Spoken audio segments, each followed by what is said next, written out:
ନୂଆ ବୋହୂ ଘରକୁ ଆସିଲେ ବନ୍ଧୁବାନ୍ଧବ ଜ୍ଞାତି କୁଟୁମ୍ବ ଯିଏ ଯୁଆଡ଼େ ଆସନ୍ତି ନୂଆ ବୋହୂକୁ ଦେଖନ୍ତି। ଜଣ ଅଜାଣତରେ ରୂପଚର୍ଚ୍ଚା ସହିତ ଗୁଣଚର୍ଚ୍ଚା ମଧ୍ୟ କରନ୍ତି। ଆଉ ପାନଖିଆ ଖର୍ଚ୍ଚକୁ କିଛି ଟଙ୍କା ବଢ଼େଇ ଦିଅନ୍ତି। ଏଇଟା କୁଆଡ଼େ ବୋହୂର ନିଜସ୍ୱ ପାଣ୍ଠି।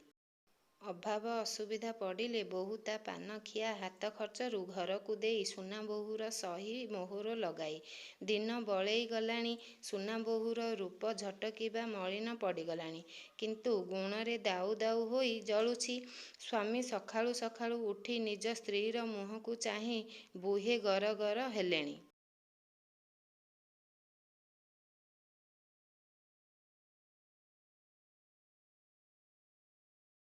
ଆଜି ଦିନଟି ଯାକ ଅଛି। ତମ ମୁହଁ ସକାଳୁ ଦେଖିଲିଣି।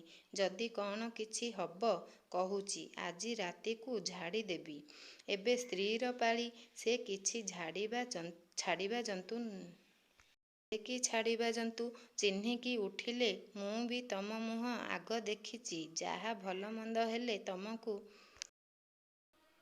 ଛାଡ଼ିଦେବିନି କହି ଦଉଚି। ବୋଉ ପଳେଇ ଆସିଲେ।